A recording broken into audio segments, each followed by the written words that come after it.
শ্রবণে মুক্তি ইউটিউব চ্যানেলে আপনাকে স্বাগতম। भैया मोबाइल अंदर बंद कर दीजिए। मोबाइल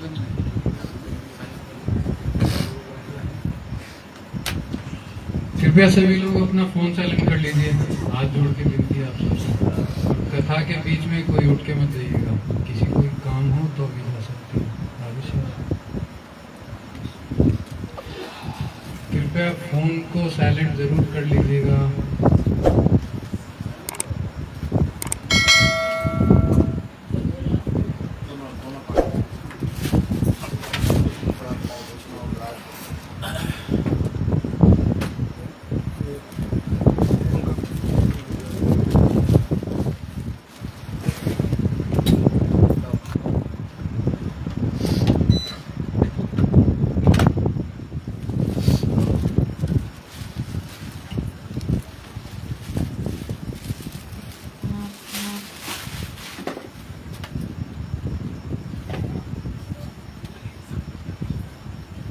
पंखा को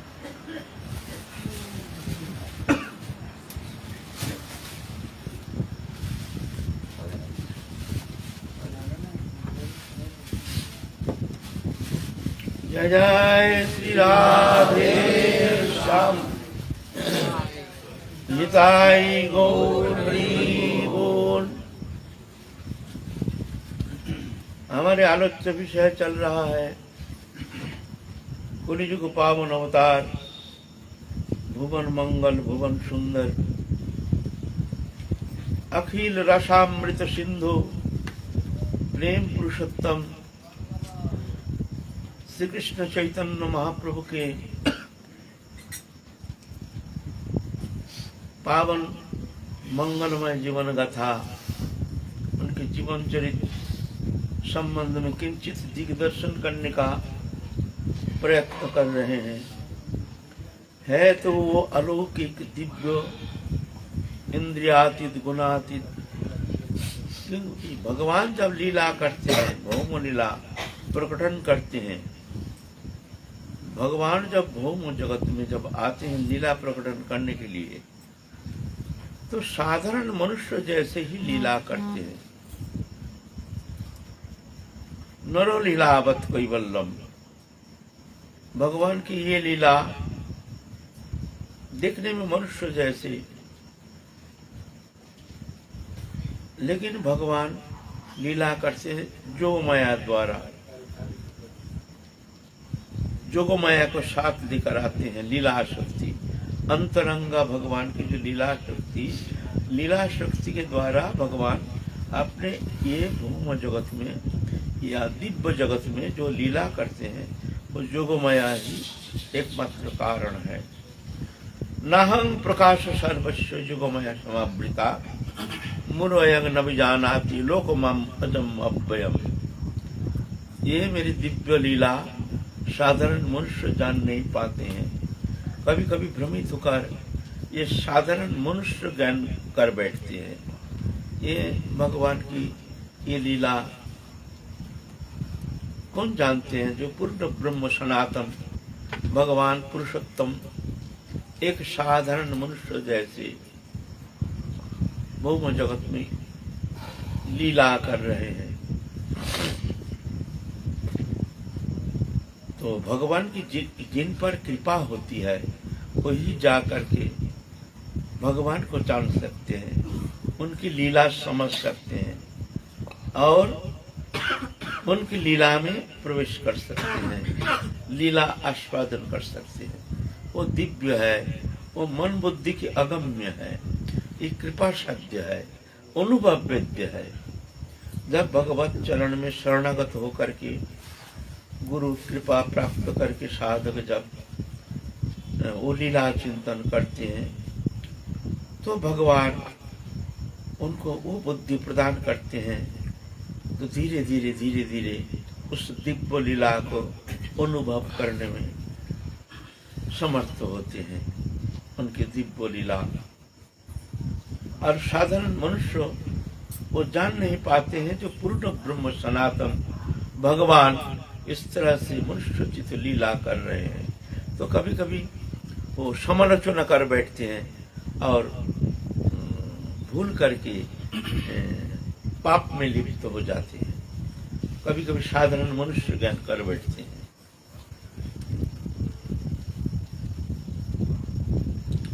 अजोपिशन अव्ययात्मा भूतनाम ईश्वर पिशन प्रकृति समुदिष्ठाय संभवामी आत्ममाया। मैं आत्ममाया माने जोग माया को लेकर के मैं इस तरह से अपने दिव्य लीला प्रकटन करता हूँ जीव जगत के कल्याण के लिए। ये जानते नहीं है, ये भ्रमित होकर संसार सागर में मायाबद्ध एक पंचभौतिक शरीरधारी बन करके और उसमें ये तदात्म हो करके बस वो भूल गए जो तुम भगवान के ही अंश हो, भगवान के सत्ता हो, ये भूल गए हो। ये विस्मृति के कारण अनंत दुखमय सागर में दावानल पीड़ित हो रहे हैं। यहाँ तो सुख है ही नहीं, फिर भी सुखानुसंधान में उनके किंचित मात्र कोई विराम नहीं, क्योंकि वो तो है ही आनंदमय ना। भगवान उन्हीं की सत्ता होने के कारण, आनंदमय के सत्ता होने के कारण वो आनंदमय, आनंद उनको हर समय मैग्नेट की तरह आकर्षण करते हैं। स्वरूप ही आनंदमय, तो स्वरूप विस्मृति हो गई है, भूल गए हैं मैं भगवान का हूँ, मैं चिन्मय हूँ, मैं दिव्य हूँ, मैं मायातीत हूँ, मैं गुणातीत हूँ, मैं शुद्ध सत्य आनंदमय हूँ, स्वयं आनंदमय हूँ, सत आनंदमय हूँ। लेकिन सत आनंदमय होते हुए अब आनंद के अनुसंधान में तत्पर हो रहे हैं। अब आनंद भूल गया, स्वरूप भूल गया तो आनंद भी भूल गया, अपने स्वरूप भूल गया। मैं जो चिन्मय दिव्य आनंदमय शुद्ध सत्य सनातन भगवतम हूँ, मम वांश जीवलोके जीवभूत सनातन मन षष्ठानि इंद्रियानि प्रकृति स्थानी कर्षति। मेरे अविनाशी अंश है जीव, जीवभूत अब जीव बन गया है, आनंदमय सत्ता जीवभूत जीव बन गया है भगवान की सत्ता आत्मा, अब बन गया जीव, हो गया जीवात्मा जीवभूत। मन और षष्ठ इंद्रियानी, षष्ठ इंद्रिया में मन सहित षष्ठ इंद्रिय चक्षु कर्ण नासिका जीव बनता, ये 5 ज्ञानेन्द्रिय, इसके द्वारा हम संसार का सुख को अनुभव करते हैं। हमारे सुख अनुसंधान का जो 5 उपकरण है, ये 5 ज्ञानेन्द्रिय, चक्षु, इसके द्वारा दुनिया के रूप रंग तमाशा ये देखते हैं, इसमें हमको मोहित करके रखा है, ये रूप देख करके हमको भ्रमित करके रखा है, अपने स्वरूप भुला करके। एक अद्भुत एक शक्ति है ये, एक ही इंद्रिय इस तरह से हमको अपने स्वरूप भुला करके रखा है। आंख के द्वारा दुनिया के रूप रंग तमाशा देखते हैं, विस्मृति। कर्ण के द्वारा दुनिया के बात, गाना बजाना, नाना प्रकार शब्द, बस इसी में आनंद ले रहे हैं। ये और एक माया। नासिका के द्वारा दुनिया के सुगंध आदि लेते हैं, जीवा के द्वारा चर्वचस्य लेच्छ पेयो रस ग्रहण करते हैं। इसी में हम आनंद प्राप्त करने का, आनंद अनुसंधान कर रहे हैं इसी के माध्यम से। त्वक के द्वारा स्पर्श सुख, अलग अलग संपर्क अनुसार अलग अलग स्पर्श के आनंद, अलग अलग संबंध, तदनुसार अलग अलग स्पर्श सुख। स्पर्श का एक आनंद होता है, बच्चे को गोदी में लेकर के आनंद करना, मित्र को छाती में भर करके एक आनंद, माँ की गोदी में सो करके एक आनंद, अलग अलग स्पर्श सुख, ये एक आनंद। लेकिन हमारे आनंद जो है ये वस्तु अपेक्षित है। प्रकृति से हम आनंद पाना चाहते हैं, जब प्रकृति से संबंध होता है तभी जाकर के हमको आनंद मिलता है।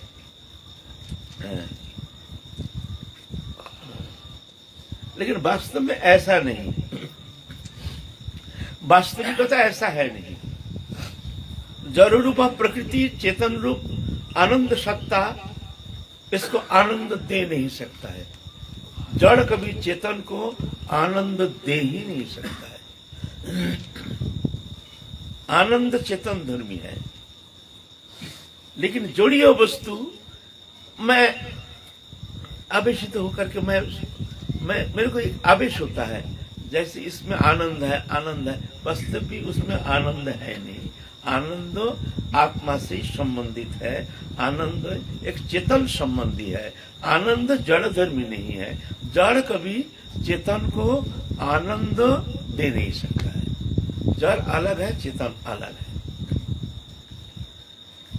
लेकिन प्रकृतिस्थ होने के कारण, प्रकृति साथ एक तदात्मता के कारण, माने प्रकृति माने शरीर, उसमें तदात्म हो गया, शरीर धारी बन गया। अब एक पंचभौतिक शरीरधारी बन गया, एक अलग अलग फिगर, जैसे फिगर ऐसी शरीर, ऐसी उसकी रसास्वादन का अलग अलग प्रक्रिया, 84 लाख जोनि में अलग अलग शरीर।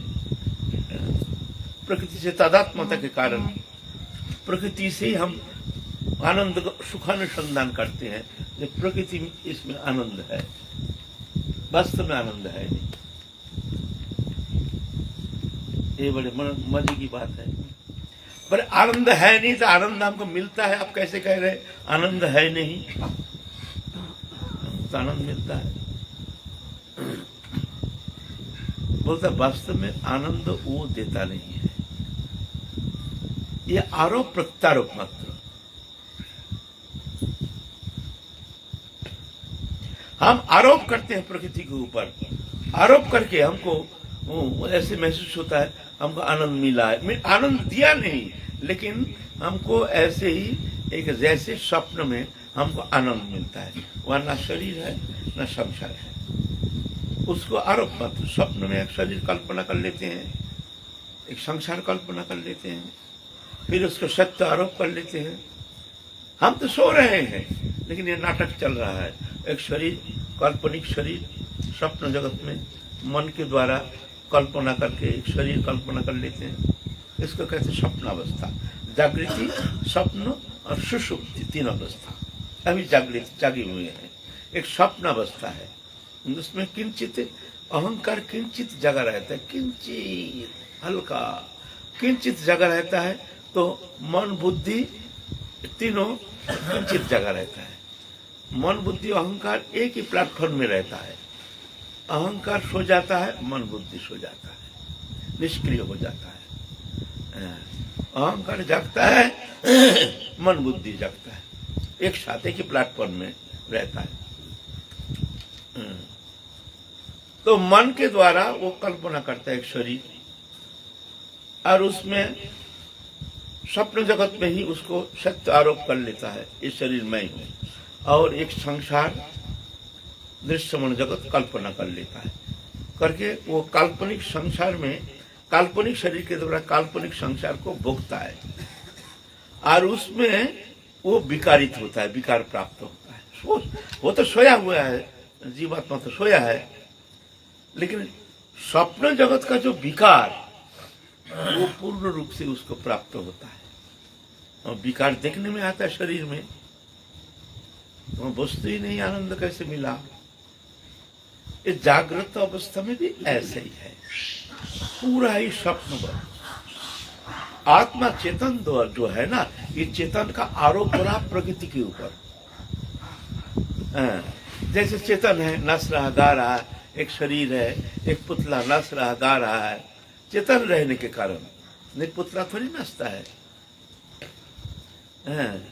पुतला नाचता नहीं है, वो चेतन है, इसलिए चेतन ही रह करके उसमें नस रहा है।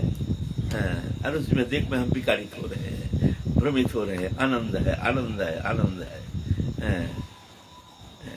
स्वप्नवत वो प्रकृति, जड़ रूपा प्रकृति कभी चेतन धर्मी आनंद स्वरूप जो आत्मा है उसको कभी आनंद दे नहीं सकता है।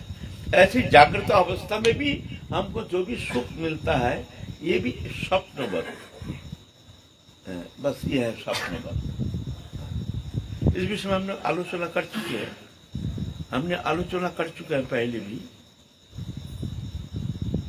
बहुत बार आलोचना किए हैं, फिर भी एक दृष्टांत तो देते हैं। हम लोग बहुत बार सुने होंगे कैसे विकार। दो मैया जा रही है पानी भरने के लिए, रास्ते से कुआं में पानी भरने के लिए जा रही है। एक बच्चा एक्सीडेंट होकर मर गया है, गांव नजदीक गांव है, एक्सीडेंट होकर मर गया है, बच्चा को कपड़ा से ढक के रखा है। अब दोनों मैया बातचीत कर रही, देखो किसका बच्चा है। घूंघट दिखे जा रही है ना, ग्रामीण महिला है ना, घूंघट दिखे जा रही, किसका बच्चा। हा, उसका माँ की क्या दशा है, ऐसे तैसे। तो एक व्यक्ति आ रहे थे उधर से, बोलते अरे गोपाल के बाद तुम कहाँ जा रही हो? अरे गोपाल एक्सीडेंट होकर मर गया है, ये तुम्हारा बच्चा गोपाल एक्सीडेंट होकर मर गया है। बोले मेरा गोपाल मर गया है? हाँ तुम्हारे गोपाल तो बस एकदम चपटप फेंक दिया और अरे मेरे गोपाल, रोते पीते पटकते चित्कार चिल्लाते आ रहे, मेरे गोपाल मर गया है। और उधर से एक व्यक्ति फिर जा रहे उल्टा, और दूसरा व्यक्ति, अरे तुम कहाँ चिल्ला रही हो, क्यों, कहाँ जा रही हो, क्या बात? अरे मेरा गोपाल मर गया। तुम्हारे गोपाल मर गया? कौन ने कहा? बोले फलाना ने कहा। पागल कहीं के, तुम्हारा गोपाल तो खेल रहा है। वो पड़ोसी जो है ना, पड़ोसी एक नाई के बच्चा है, उसका नाम भी गोपाल है। वो नाई का गोपाल, तुम्हारा नहीं। तुम्हारा गोपाल तो अभी खेल रहा है, मैं देख के आया हूँ, अभी खेल रहा है उधर। पागल कहीं के, बावड़ी कहीं, जा मेरा गोपाल नहीं, तू अभी तो खेल रहा है तुम्हारा गोपाल। हाँ चल दिया पानी में। अच्छा देखो, जब जा रहे थे वहां से देखा नहीं ढका हुआ है, इसका गोपाल है ना, गोपाल है ना कुछ पुतला है, क्या है, रोना पीटना नहीं। फिर बीच में रोना पीटना शुरू हो गया, मेरा गोपाल मर गया। इतना भी दुख कम नहीं, शोक कम नहीं, ऐसा नहीं शोक हमको कम हुआ है। क्यों? आरोप हो गया, जो मेरा गोपाल मर गया, मन से वो मान्यता प्राप्त कर लिया, वो मान्यता दे दिया, मेरा गोपाल मर गया, बस रोना पीटना शुरू। एक मान्यता मात्र, स्वीकृति मात्र, वास्तविक देखा नहीं वो गोपाल है ना कौन है। फिर मान्यता समाप्त, मेरा गोपाल मरा नहीं, देखा नहीं मेरा गोपाल है ना कौन सा गोपाल है, रोना पीटना बंद क्यों? मान्यता समाप्त हो गया, मेरा गोपाल मरा नहीं, रोना भी बंद हो गया। ये एक स्वीकृति मात्र, संसार में आरोप प्रत्यारोप मात्र। हम आरोप कर लेते, मेरी पत्नी तो प्रेम, मेरी पत्नी नहीं तो कोई प्रेम नहीं, मेरा बेटा है प्रेम है, मेरा बेटा नहीं तो प्रेम नहीं है। बस मेरा का मामला है, ये खेल चल रहा है। साधु देखो यही मामला, संसार छोड़ के आ जाते हैं दुनिया भर के, ना किसी से रिश्ता है, ना किसी से लेना देना है, वही साधु। क्यों? उसका आरोप प्रत्यारोप समाप्त हो, इस संसार में मेरा कोई नहीं। ये जब जान गया है तो माया भी समाप्त हो, आरोप प्रत्यारोप समाप्त हो, साधु बन के आ जाते हैं। कोई नहीं उसका, ना कोई सुख नहीं, कोई मर गया, कोई जिंदा है, क्या है, कोई लेना ना देना, मगन रहना। हम एक दिन बैठे हैं कहीं, अचानक एक चिट्ठी आया है, हमारे बड़ा भाई मर गया, हमारे बड़ा भाई, जब बहुत दिन पहले की बात है। हम तो उधर बात कर रहे हैं, हमको इतना भी फर्क नहीं पड़ा कि बड़ा भाई मर गया है। हम तो ऐसे चिट्ठी रखी बात जैसे कर रहे हैं ऐसे कर रहे हैं। राधा की इच्छा, आरोप प्रत्यारोप समाप्त हो। अभी भी भाई आते हैं हमको पता ही नहीं कब आया कब गया, ना खबर लेते हैं। ये राधा की कृपा और कृपा है, हमारे नहीं। तो मान्यता मात्र, स्वीकृति मात्र, स्वीकृति नहीं है तो कौन किसका भाई है, स्वीकृति है तो भाई है। बस ये स्वीकृति आरोप प्रत्यारोप मात्र, संसार में दृश्यमान वस्तु पदार्थ में ये स्वीकृति मात्र, वास्तव में इसका सत्यता है नहीं। इसको कहते हैं स्वप्न। एकमात्र हमारे नाथा ठाकुर जी से नित्य संबंधो, दृश्यमान जागतिक वस्तु से हमारे संबंधो था नहीं, है नहीं, होगा नहीं, होता नहीं, हो नहीं सकता। ये सत्य है, मानो ना मानो तुम्हारा मामला है। नहीं मानोगे फिर ऐसे ही शरीरधारी बन करके 84 लाख जोनि में भ्रमण करो। मानोगे इससे मुक्त होकर के राधा रानी की चरण सेवा प्राप्त करके तुम संसार चक्र से मुक्त हो जाओगे। मानना ना मानना बस स्वीकृति मात्र है ना। तो ये संसारी तमाशा चल रहा है, खेल। यहाँ एकमात्र ठाकुर जी से हमारे नित्य संबंध था, है, रहेगा। और दृश्यमान वस्तु पदार्थ इससे संबंध पहले भी था नहीं, अभी भी है ही नहीं, पीछे तो रहेगा ही नहीं। दृश्यमान मात्र जिस शरीर को हमने इतना प्रेम करते हैं, इतना खातिर करते हैं, इतना आदर करते हैं, जिस शरीर के पीछे हमने अपना जीवन को चौपट कर रहे हैं, इस शरीर को सुख देने के लिए, किंचित सुख प्राप्ति का आशा लेकर के, इंद्रिय वृत्ति तो बस इंद्रिय को ही तो सुख देना है। शब्द स्पर्श रूप रस गंध, बस इसके लिए हम मर रहे हैं। और शरीर ही हमारे ये अगर भोग में जाता है तो सबसे बड़ा दुश्मन, अगर शरीर जोग में जाता है तो सबसे बड़ा मित्र। शरीर अगर जोग में जाता है तो शरीर सबसे बड़ा मित्र, ये भोग में जाता है तो शरीर सबसे बड़ा दुश्मन। अनंत काल हमको जिसने ठगा है, किसने ठगा है हमको, क्यों संसार चक्र में हम घूम रहे हैं, किसने ठगा, इतना बड़ा धोखा किसने दिया हमको, जानते हैं? इस शरीर ने दिया। इस शरीर में आत्मबुद्धि है, ये ठगा है हमको, और किसी ने नहीं ठगा है। हमको किसी ने ठगा नहीं है, हमारे शरीर में आत्मबुद्धि ये हमको ठगा है। इस कारण शरीर संबंधी वस्तु में हमारी प्रेम, आत्मबुद्धि मेरा, और शरीर संबंधी वस्तु मकान दुकान रुपया पैसा दान दौलत, ये संबंध बस सबसे बड़ा ठग। ये शरीर सबसे बड़ा ठगू है, हमसे सबसे बड़ा दुश्मन किया है ये ठग। शरीर ठगा नहीं है, इसमें आत्मबुद्धि करके हम खुद ठगे हैं। इस शरीर को हम बस मैं मान लिया, बस ये ठग हमको सबसे बड़ा ठगी हमको ठगा है। बस वास्तव में ये नहीं है, ये धोखा है। ये मातृ जठर में शुरुआत, संसार में परिसमाप्ति। मातृ जठर में शुरुआत हुआ है, बस परिवर्तन परिवर्तन संकुचन प्रलय, आरंभ स्थिति परिवर्तन परिवर्तन संकुचन प्रलय, ये 6 अवस्था शरीर का होता है। फिर एक दिन धक्का मार के शरीर से निकाल देगा प्रकृति, समय आकर के काल चक्रो, निकलो मकान खाली करो, बहुत दिन हो गया इस शरीर में, एक घर में तुमने निवास किया, आप घर खाली करो। अरे जब मरता है तो दिखता है ये शरीर, मैं ये शरीर और मैं शरीर से अलग हो गया, हा हा हा हा करता। जो भोगी जीवात्मा है ना, बड़ा कष्ट पाता है, शरीर में घुसने के लिए बड़ा कोशिश करता है। शरीर तो भोग का केंद्र है, शरीर बिना भोग नहीं होता है।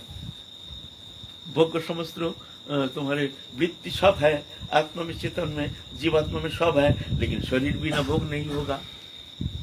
तो वो भोगी जीवात्मा जो है ना, वो बड़ा कष्ट पाता है, वो एकदम वो शरीर में घुसने के लिए हा हा हा, और इसे छटपटाता है, अरे छटपटाता है वायु मार्ग में, बड़ा भयंकर कष्ट पाता है। 1 साल तक ऐसे कष्ट पाता है, ऐसे बोलता है ना। 1 साल कोई जीवात्मा हो ज्यादा है, ज्यादा आसक्ति और ज्यादा समय तक जो प्रेत जनी प्राप्त होते हैं, तो और दीर्घ समय तक ये हाहाकार इस तरह है। इतना भयंकर कष्ट, भयंकर बड़े तो ठिकाना नहीं, वो ठिकाना नहीं कष्ट का। ऐसे छटपटाता है, ऐसे छटपटाता है, छटपटाता है, कोई यहाँ सहारा नहीं मिलता। हाँ, जो भगवत भक्त हैं, जो भगवत भजन करते हैं, जो भगवत शरणागत हैं, चाहे वो पापाचारी में क्यों न हो, लेकिन अगर सही लगाव भगवत चरण में है, भगवत प्राप्ति जीवन का उद्देश्य, ऐसा नहीं भगवत प्राप्ति जीवन का उद्देश्य है और समस्त सर्वथा निर्दोष, ये होता नहीं है। ये पूर्व जन्मजात संस्कार रह जाता है, ये धीरे धीरे धीरे धीरे धीरे धीरे इससे मुक्त होता है। एक तरफ से जोग बढ़ता जाता है और भोग समाप्त होता जाता है। एक समय जाकर के भोग 0 हो जाता है, जोग पूर्ण हो जाता है। जब तक भोग पूर्ण नहीं होता है तब तक जोग पूर्ण अवस्था में नहीं जा सकता है, इसलिए उसको आना पड़ता है। आने का कारण है उसके भीतर में सुप्त इच्छा। इच्छा उसको बार बार खींच के ले आता है। ये भगवान कारण नहीं है। सुप्त रूप में भगवान तो सब कारण का कारण तो भगवान है, लेकिन जीव के जो भीतर में सुप्त इच्छा यही कारण है। इसीलिए श्री कृष्ण कहते हैं, अर्जुन को कहते हैं श्री कृष्ण, कर्म करते हुए भी मैं अकर्म हूँ। ये सारा संसार मेरी रचना, मैंने ही कर्म किया, पर मैं फिर भी अकर्म हूँ। ये त्रैगुणी माया मेरी ही साजी हुई है, पर मैं इस त्रैगुणी माया में नहीं हूँ, मैं इससे भिन्न हूँ। रजोगुण, तमोगुण, सतोगुण से कोई मेरे को प्राप्त नहीं कर सकता।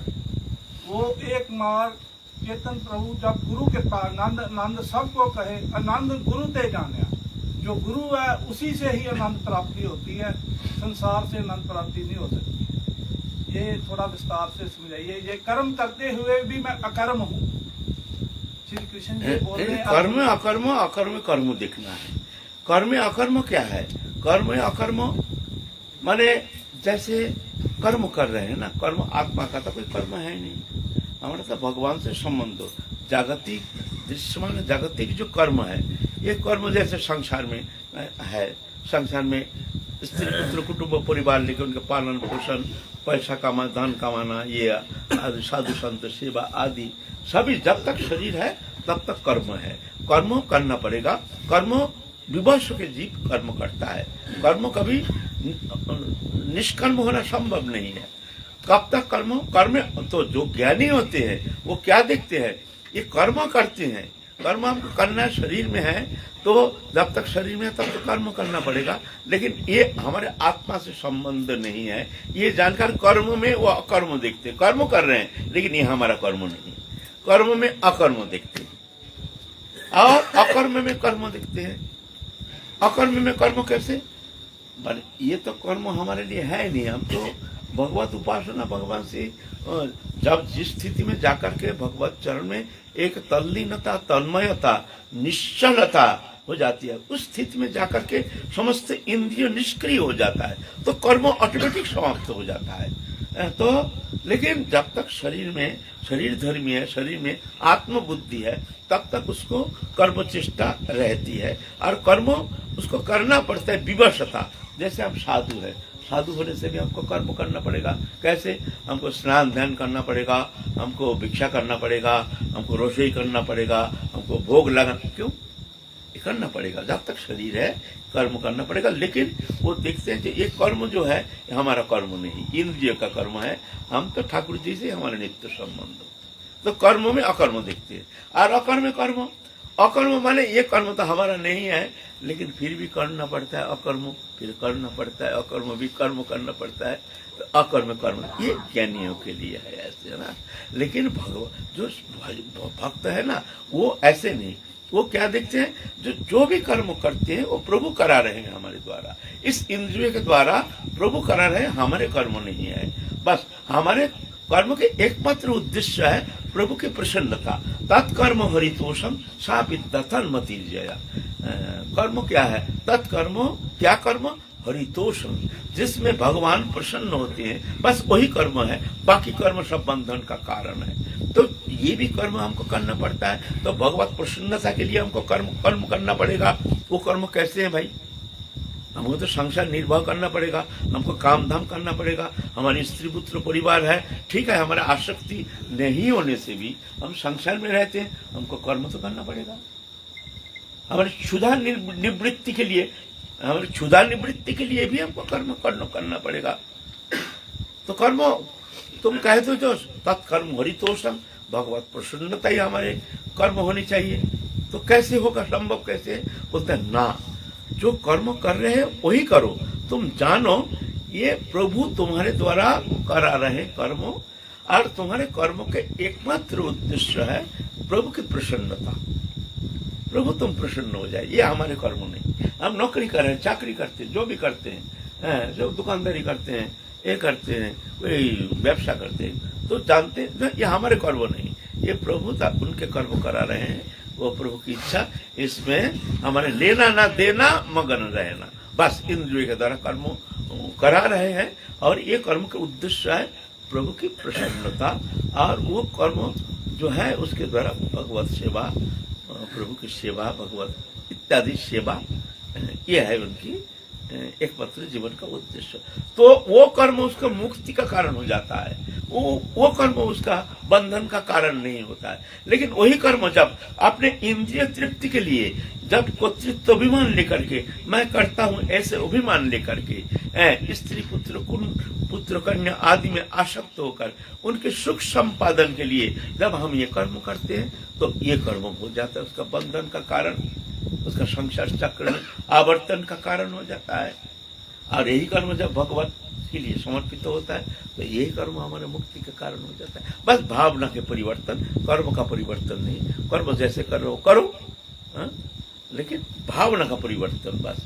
जब करोषि जद स्नासी जद जोहिष जदासी जद तमस्वासी पंतो तत्पुष्प मदर्पणम शुभ फल मोक्ष से कर्म बंधन संन्यास जुगजुग तक विमुक्त बस, है ना।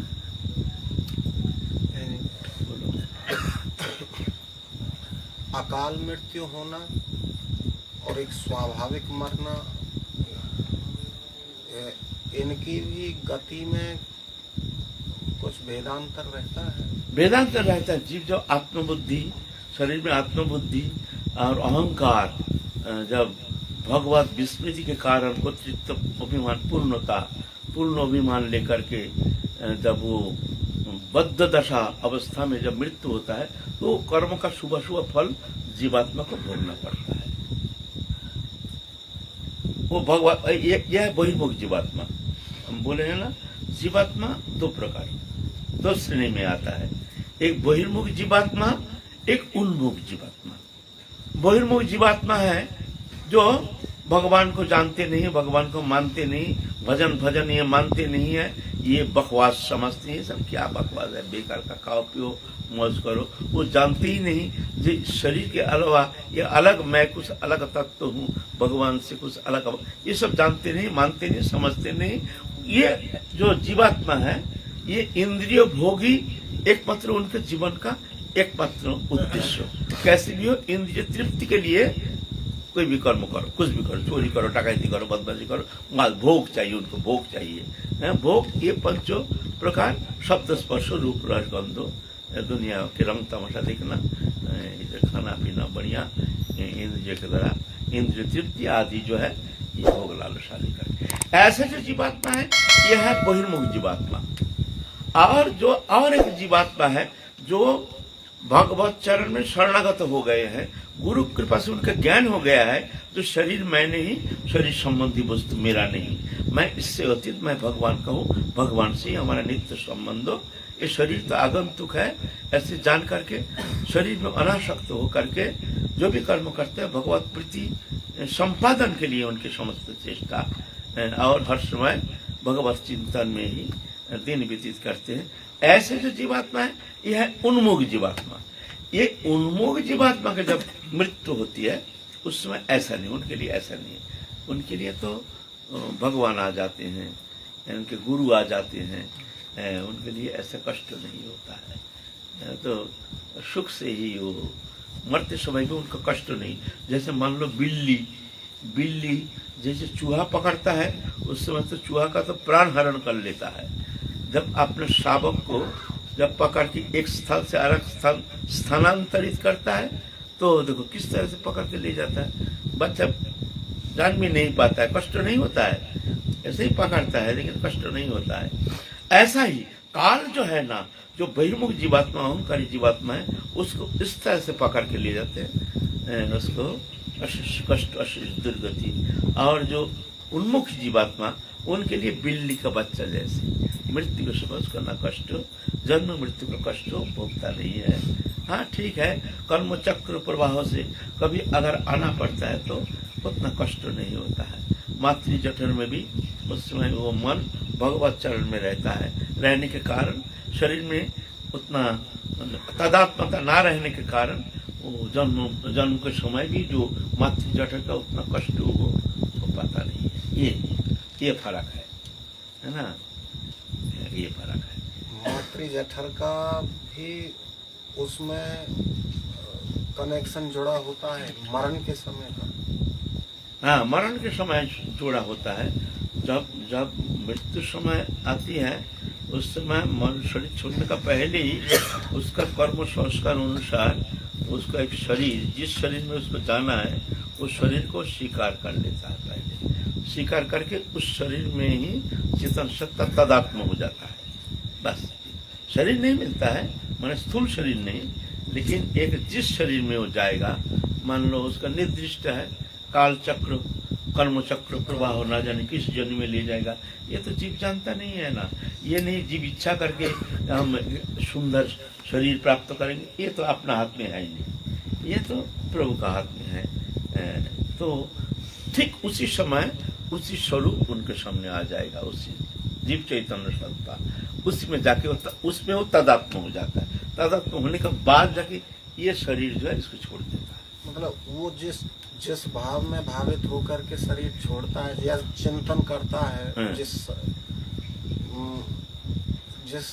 मनुष्य की, अगर मनुष्य का पिता माता भाई तो का वर्ष होगा तो वर्ष शरीर ही उसके सामने आ जाएगा, उसी में ही वो तदात्म हो जाएगा। इस प्रकार। अच्छा, बताते हैं कि जो अकाल मृत्यु से मरते हैं या कोई आत्महत्या करके, ये जो अकाल मृत्यु होता है जो समय के पूर्व ही कोई कारणवश एक्सीडेंटल कोई कारण से उसका शरीर छोड़ना पड़ता है, तो उस समय कभी कभी वो प्रेत जोनि होता है, उसको प्रेत जोनि मिलता है, ऐसे कहते हैं। वो भी बहिर्मुख जीवात्मा के लिए, उन्मुख जीवात्मा के लिए ऐसा होता है, ये तो हमको पता नहीं, हमको इस जानकारी है नहीं। जो उन्मुख जीवात्मा जो भजन करते हैं उसको प्रेत जोनि होता है, ऐसे तो सुनने में आता नहीं है। और जो स्वयं आत्महत्या करके जो मरते हैं उनकी, वो तो दुर्गति होती है, बहुत दुर्गति होती है उसका। आत्महत्या तो अहंकार के कारण होता है ना, अहंकार मैं हूँ, मैं अपनी हत्या कर दूंगा, मैं आ गया ना अहंकार अज्ञानता, और इस कारण से उसको दुर्गति होती है ना। आत्महत्या तो सबसे बड़ा पाप है, सबसे बड़ा दुर्गति है। जीव चैतन्य सत्य के जो दुर्गति है जितना प्रकार, आत्महत्या करने के बाद उसकी सबसे बड़ी दुर्गति होती है, ज्यादा कष्टदायक जोनि है। अच्छा, फिर हम लोग चलेंगे आगे। तो कह रहे महाप्रभु इस तरह से आए हैं जो जीव चेतन सत्ता को जागृति करने के लिए, जो संसार चक्र में भ्रमित होकर मोहित होकर जीव जिस तरह से दुख में सागर में गोता लगा रहे हैं, तो भगवान जुग जुग में आते हैं उस चेतन सत्ता को जगाने के लिए। अपने स्वयं तो आते हैं कृपा करके, जीव चेतन सत्ता को जगाते हैं, तब सहित अपने पार्षदों को लेकर आते हैं, वो भी आनुषंगिक रूप में, वो भी बहुत जीव चैतन्य सत्ता को बशक्ति प्रदान करके फिर आगे निकाल देते हैं संसार चक्र से। तो महाप्रभु आए हैं इस कली युग में, पावन अवतार महाप्रभु के जो अवतार हैं। तो महाप्रभु नीलाचल में अवस्थान कर रहे हैं। इधर रूप गोस्वामी पाद अपने भाई अनुपम के साथ वहां से महाप्रभु के सानिध्य में रह करके वृंदावन गए हैं। वृंदावन से अपने छोटे भाई अनुपम को लेकर के महाप्रभु के सानिध्य प्राप्ति के लिए बंगाल के तरफ गए हैं, नवद्वीप की तरफ। उधर जाकर के फिर जाके वहां से चलेंगे जगन्नाथपुरी। तो रास्ते में तो चलना बहुत कठिन था ना उस समय, खाना पीना रहना बहुत कठिन था। इस तरह से जलवायु, दूषित जलवायु कुछ सेवन के कारण कैसे बीमार होके छोटा भाई मर गया। अनुपम शरीर त्याग दिया। शरीर त्याग दुखी होकर के रूप गोस्वामी पाद जगन्नाथपुरी गए हैं। महाप्रभु भी बहुत दुखी हो गए हैं। फिर सनातन ऐसे वहाँ महाप्रभु के सानिध्य प्राप्त करके रूप गोस्वामी पाद तो चले गए वृंदावन। अब सनातन गोस्वामी आए हैं। आकर के जब सुने हैं छोटा भाई चले गए हैं, छोटा भाई है ना, अपना भाई है, तो बहुत रोए। वो भी बहुत धार्मिक प्रवृत्ति के थे, लेकिन वो छोटा भाई जो अनुपम था ना, वो राम उपासक था। वो राधा कृष्ण उपासक नहीं, राम में उनकी निष्ठा। फिर भी बड़े दो भाई हैं, उनके सानिध्य में रह करके राधा कृष्ण में श्रद्धा तो थी बहुत, लेकिन उपासना जो करते थे राम उपासना। लेकिन जुगल उपासना में, राधा कृष्ण जुगल उपासना में उनकी बहुत रुचि थी। तो इस तरह से शरीर त्यागने के बाद जब जीव रूप गोस्वामी पद आए हैं, सनातन गोस्वामी श्रवण करके बहुत रोए। जे ऐसे एक भाई, जे वैष्णव जो होता है ना, ये वैष्णव जगत मंगल के लिए आते हैं। तो साधारण मनुष्य कितना मर जाए वो दुख की बात नहीं है, लेकिन एक संत मर जाए, चले जाए शरीर छोड़ के, तो बहुत दुख की बात है। क्यों? एक संत के द्वारा जगत का जितना मंगल हो सकता है, कल्याण हो सकता है, ऐसे साधारण मनुष्य के द्वारा थोड़ी हो सकता है। इसीलिए संत है तो एक रत्न है, धरित्री के रत्न है संत। क्योंकि ये तो अपने को शोधन करते हैं, तत्सहित औरों को वो भी संसार चक्र से मुक्त कराने का मार्ग बता देते हैं, और संग दे करके उनको पवित्र करके उनको भी भगवत सानिध्य प्राप्त करने में सहयोगी हो जाते हैं। इसीलिए संत है धरित्री के रत्न। तो ऐसे अपने भाई चले गए हैं, वैष्णव परम वैष्णव बहुत दुखी हो गए हैं। संत के चले जाने से उच्च कोटि के महात्मा भी बहुत व्यथित हो जाते हैं और रोते देखे। हाँ, रोते हैं, क्योंकि रोते हैं ऐसे महात्मा, ये तो बहुत दुर्लभ है ना। जो कि निस्वार्थ निष्प्रिय, ये तो संसारी लोग है, ये तो स्वार्थी है, ये जो भी प्रेम करती है स्वार्थ से। लेकिन संत जो ऐसे नहीं है, संत निस्वार्थ, संत अनपेक्षा मच्चित्त प्रशांत समदर्शन निर्मम निरहंकार निर्दंधा निष्परिग्रह, ये गुण जिनमें है वो संत है। संत अनपेक्षा मच्चित्ता, किसी का अपेक्षा नहीं करते हैं और भगवत चिंतन में तल्लीन रहते हैं। प्रशांता, कोई विक्षेप नहीं, शांत स्वभाव, समदर्शी, सबके प्रति समभाव, सबके प्रति समभाव, किसी का दोष देखते नहीं है, सब प्रभु है जान करके सबके प्रति आदर बुद्धि, सबका मंगल चाहते हैं, सबका भला चाहते हैं, कोई पक्षपात नहीं है, निरपेक्ष मुनि शांत निर्वैर समदर्शन, निरपेक्ष ऐसे संत होते हैं। संत अनपेक्ष मच्चित्त प्रशांत समदर्शन निर्ममा, कोई मेरा नहीं है, निरहंकारा, कोई घमंड नहीं करते मैं ऐसे पंडित हूँ, कुलीन हूँ, ऐसे मानी हूँ, मैं इतना भजनानंदी हूँ, मैं इतना बड़े महंत हूँ, ये सब संत में होता नहीं है। ये हम जैसे साधु में तो ऐसे होता है, लेकिन असली संत जो है वास्तव में वो अभिमान रहित, वो विनम्रता रहती है उनमें। संत समुद्र निर्मम निरहंकार, अहंकार नहीं करते हैं, निर्दंधा, हर्ष विषाद मान अपमान शीतोष्ण सुख दुख लाभ हानि इसमें समुचितता और निष्परिग्रह। संत का और एक लक्षण है निष्परिग्रह, हाथ पसारते नहीं, किसी से हाथ पसारते नहीं, तुम हमारे लिए सेवा करो, तुम ये सेवा करो ना, भगवान का भरोसा में रहते हैं। मेरा भक्त हो कि मनुष्य के करे आशा, क्या है उसकी विश्वासा। राधा जी कहते हैं मेरा भक्त हो के मेरा आशा करेगा ना, वो मनुष्य का आशा करता, हाथ पसारता है, भगवान कहते वो उसके भरोसा नहीं हो, कल हमको छोड़ देगा, वो हमको छोड़ देगा, कोई विश्वास नहीं, हमारा भरोसा नहीं है, लेकिन मनुष्य का हाथ पसार रहा है, तुम ये करो, हमारे कुछ सेवा करो, हमारे यह है, हमारे बीमार है, हमको दवाई बीमार है, राधा जी देखते नहीं है, देखेंगे नहीं, देखते नहीं है। अभी शरणागत तो भक्त को क्या भगवान रक्षा नहीं करते हैं, इतना भरोसा तुम्हारा है नहीं है? तो एक संत का ये और एक लक्षण है अपरिग्रह, हाथ पसारते नहीं है किसी, ये संत का एक महान लक्षण, इस लक्षण के द्वारा संत का पहचान होता है। पूज्य राधा कुंड वाले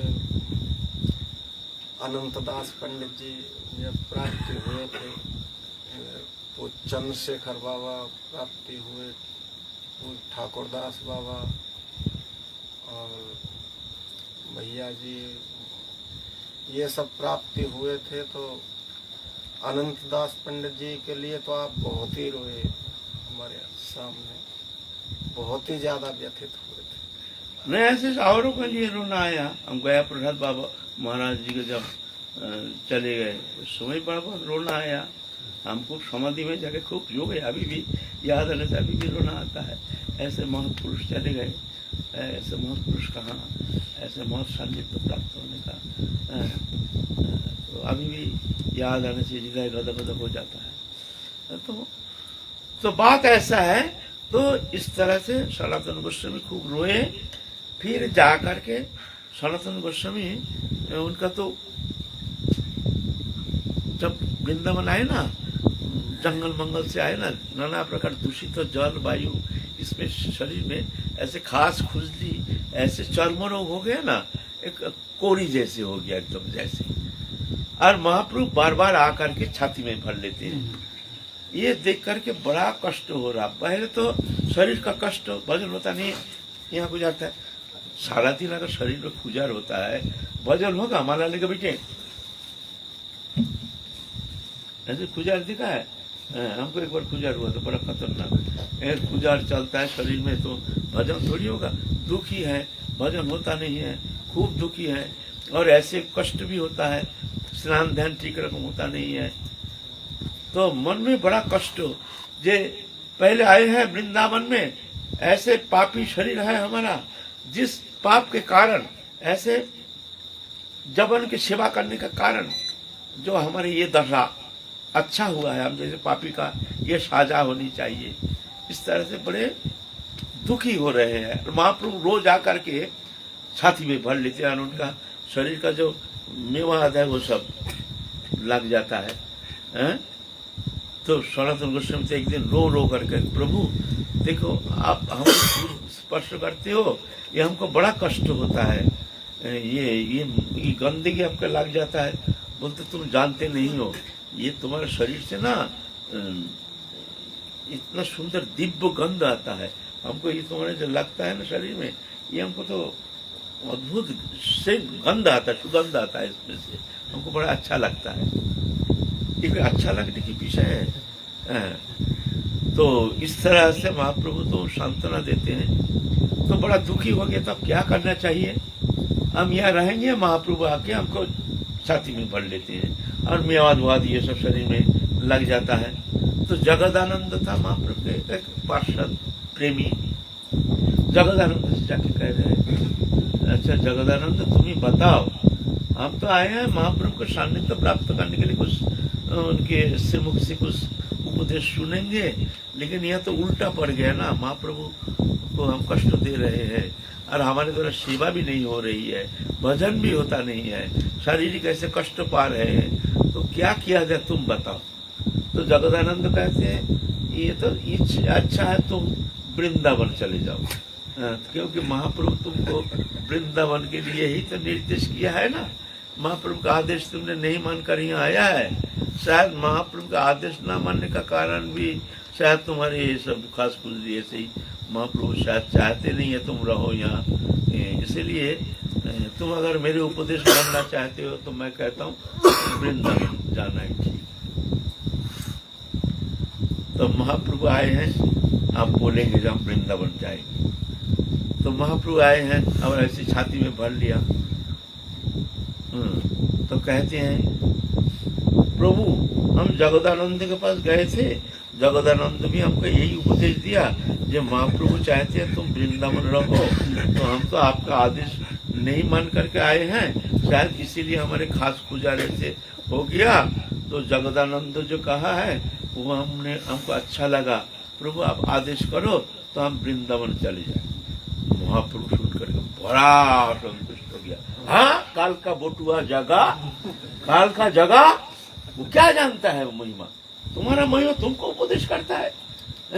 इतना बड़ा ज्ञानी हो गया, इतना बड़ा पंडित हो गया, काल का बोटुआ जगा, तुम जगत को तुम शोधन कर सकते, इतनी शक्ति तुम में है। और काल का जगह तुमको ऐसे उपदेश करता है, दुष्ट कहीं के अपना वजन जानता नहीं, अपना वेट जानता नहीं है, तो तुमको करता है उपदेश। तो कहते प्रभु देखो तुमने जगदानंद को कितना अपना मानते हो, अपना मान के इसे गाली दे रहे हो, और हमको तुम पराया मान के स्तुति करते हो प्रभु। ये तो बोलते नारायण तुम जानते नहीं हो, तुम में जो शक्ति है, तुम में जो वैष्णव बता के जो भी गुण तुम में है ना, तुमको सामने नहीं कहते हैं। हम तुमको स्पर्श करके हम भी धन्य हो जाते हैं। क्या कहते हो? ऐसे कहते हैं। आप सनातन महाप्रभु ऐसे कहकर चले गए। आप सनातन गोस्वामी ठीक कर रहे हैं कि भाई ये महाप्रभु मानेगा नहीं, अब हमको भी ये तो जो चर्म रोग हो गया, ये तो ठीक होने वाला है नहीं, क्या करें? तो मन में ठीक किया कि आगामी जो रथ यात्रा आ रही है ना, रथ के पहिया के नीचे महाप्रभु जो कीर्तन करेंगे ना, रथ के पहिया के नीचे हम शरीर त्याग देंगे। रथ आती रहेगी ना, तो उस समय पहिया के नीचे गिर जाएंगे, बस मर जाएंगे महाप्रभु को देखते देखते। और जगन्नाथ के सामने सबसे उत्तम मृत्यु हमारे लिए सब, ये मन में तय कर लिया, एकदम फाइनल कर लिया, मन में एकदम मन में फाइनल कर लिया। जो आगामी जो रथ यात्रा आ रही है, रथ यात्रा के समय हम इस शरीर को त्यागेंगे महाप्रभु के सामने, जगन्नाथ के रथ के पहिया के नीचे। ऐसे पापी शरीर ये धरित्री में रहना उचित ही नहीं। ये दीनता है ना, ये दीनता जो जिस हृदय में भक्ति देवी कृपा करते हैं, बस दीनता ऐसे भक्तों में ही दिखने में आता है। दीनता कोई खेल तमाशा नहीं। हम लोगों तो देखो ना, कुछ भजन नहीं, भक्ति नहीं, कुछ नहीं, फिर भी कितना अभिमान अहंकार, हम बड़े संत हैं, हम दिखावा करते हैं, लोग को दिखाते हैं कितना बड़ा महात्मा, कितना बड़ा जो है नहीं उससे और ज्यादा दिखाते हैं। तो ऐसे है ना, लेकिन दीनता कुछ अलग चीज है। ये तो भक्ति देवी जिस हृदय में रहते हैं, बस वही झुक जाते हैं, वही अपना को हीन ज्ञान अयोग्यता बुद्धि, तो उसमें देखने में आता है। ये साधारण बात नहीं है दीनता। ऐसे दीनता देखो कितने बड़े महाप्रभु जिनको आलिंगन करते हैं, कहते हैं तुमको स्पर्श कर तो मैं पवित्र मानता हूँ। जैसे भगवान कहते हैं निरपेक्ष मुनि शांतं निर्वैर समदर्शिना अनुब्रजमहं नेत्रं पेत्रं गिरिरेणुवि। निरपेक्ष मुनि शांत निर्वैर समदर्शी, ऐसे जो गुण संपन्न साधु है, जहाँ से चले जाते हैं, मैं वहाँ के उनकी चरण रज लेकर के अपने अंग में लेपन करता हूँ, और मैं अपने को पवित्र मानता हूँ। पवित्रं गिरिरेणुवि, वो रेणु अपने अंग में धारण, भगवान कहते हैं, श्रीमद् भागवत महापुराण के श्लोक, हमारा नहीं, बोलते वो रेणु मैं अपने अंग में धारण करके मैं अपने को पवित्र मानता हूँ। बोलो, ऐसे भक्त वत्सल भगवान, ऐसे महाप्रभु सनातन गोस्वामी को छाती में भर करके पवित्र मानते हैं। लेकिन भक्त तो ऐसे नहीं, भक्त तो ऐसे कभी समझते ही नहीं हम बड़े संत हैं, हम बड़े भजनानंदी हैं। जब तक भजन क्रिया नहीं, जब तक राधारानी की कृपा नहीं, तब तक भजन अभिमान। जब कृपा होती है तो अभिमान समाप्त। तो देखते हैं हमसे मौसम कौन कुटिल खल कामी, जाहे तन दियो ताहे बिसरायो, ऐसा निमक हरामी। तो इसमें दीनता आ जाती है। आहा, ऐसे दीनता जिस साधक में है, मैं उनके चरण रज अपने अंग में लेपन करता हूँ, वंदना करता हूँ। हम में तो ऐसे दीनता आई नहीं, कब आएगी के जाने, क्या जाने। हम में तो बहुत अहंकार, घमंड, बहुत दुर्दशा तो बहुत है। सबसे बड़ा खतरनाक घमंड क्या है जानते हैं? मैं संत हूँ, ये सबसे खतरनाक अभिमान। मैं पंडित हूँ, कुलीन हूँ, मानी हूँ, ये तो अभिमान तो भगवान सहन कर लेते हैं। लेकिन मैं भजनानंदी हूँ, मैं परम वैष्णव हूँ, मैं ऐसे ऐसे भजन का अभिमान, ये भगवान सहन नहीं करते, भक्ति देवी सहन नहीं करते। तो ये तो है ना, तो इस तरह से सनातन गोस्वामी हम चिंता कर रहे हैं कि हम इस शरीर को रथ के पहिया के नीचे त्याग देंगे, निश्चित। हमारे जैसे पापी का यही होनी चाहिए। जगत में ये मुंह दिखाने लायक नहीं है। एक कोड़ी हो गया शरीर में, ये शरीर भी लेके कहीं जा नहीं सकते। कोई दिखता है तो मुंह फेर लेता है शरीर, अरे बाबा कोड़ी जा रहा है कोई।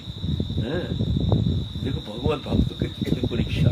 सनातन गोस्वामी है महाप्रभु के पार्षद, राधा रानी की नित्य सखी, प्राण सखी, लवंग मंजरी ना, लवंग मंजरी ना, लवंग मंजरी, रूप मंजरी, रति मंजरी, विलास मंजरी, कस्तूरी मंजरी, मंजुलाली मंजरी, रस मंजरी, गुण मंजरी, लवंग मंजरी, ये राधा रानी की नित्य सखी है, प्राण सखी है ये पार्षद। उनके देखो क्या दशा। और हम लोग तो कोई दशा तो हमको दुर्दशा कुछ तो अनुभव ही किए नहीं हैं। फिर भी देखिए, फिर भी भगवान के ऊपर दोष आरोप, प्रभु की कृपा नहीं हम पर, प्रभु की कृपा नहीं हम पर। और देखो क्या दशा।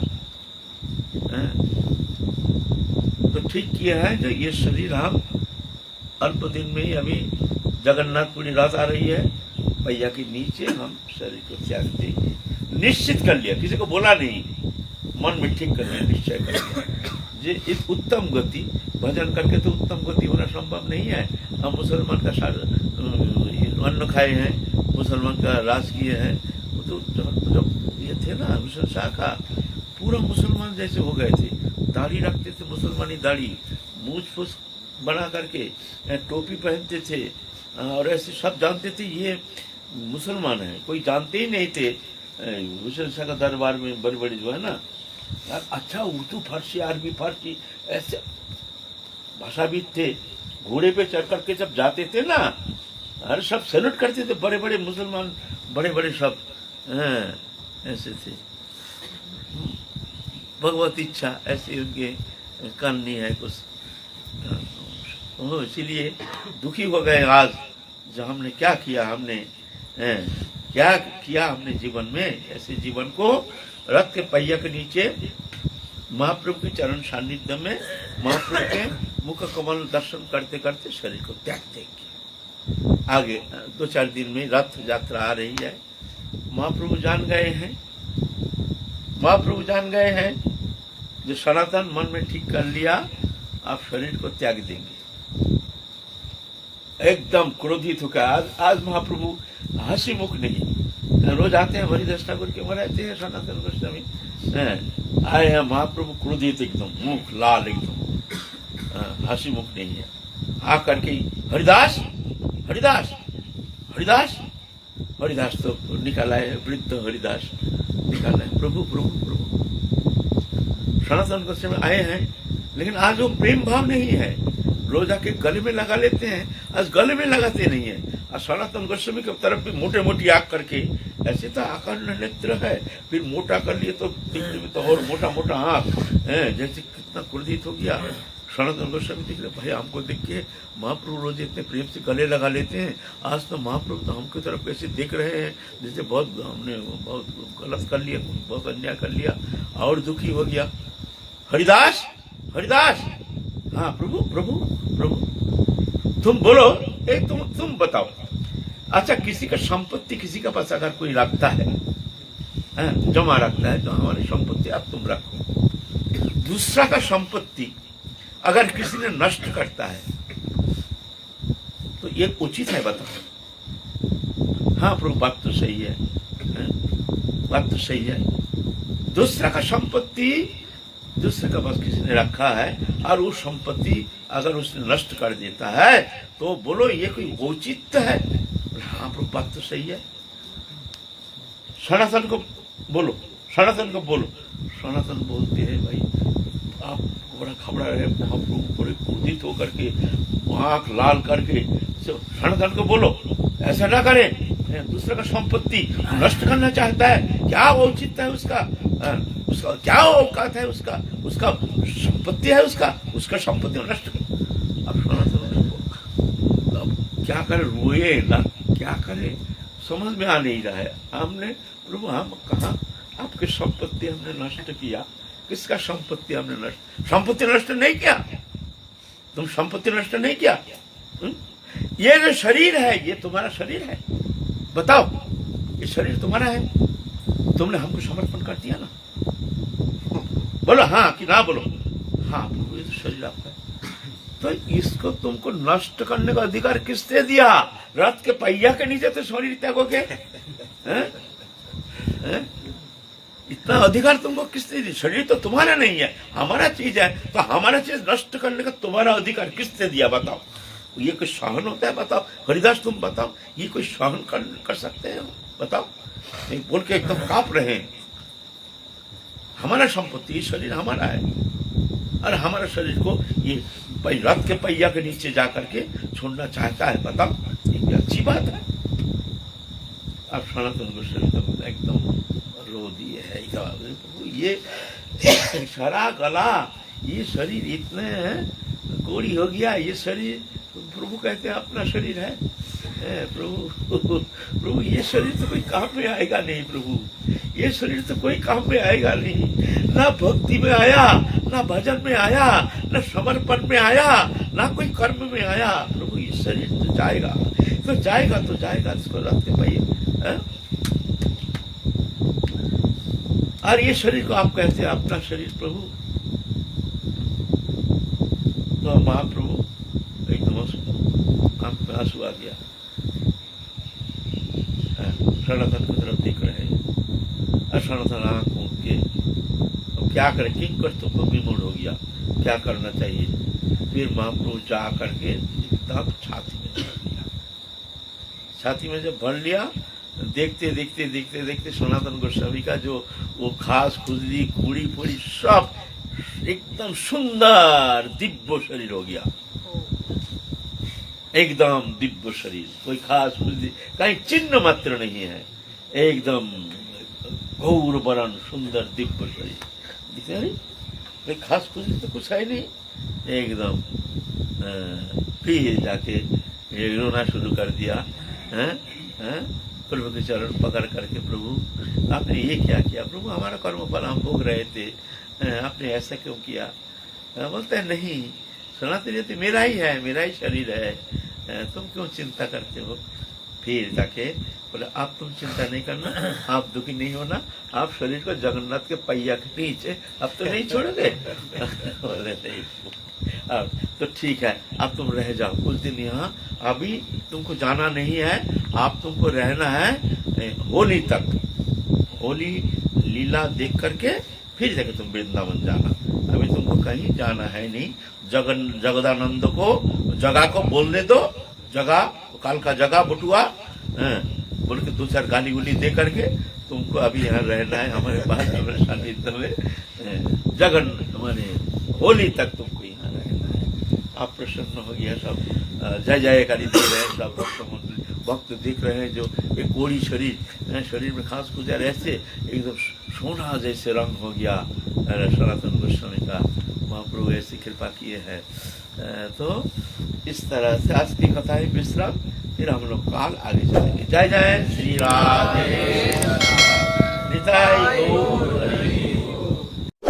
Subscribe to our YouTube channel. Thank you.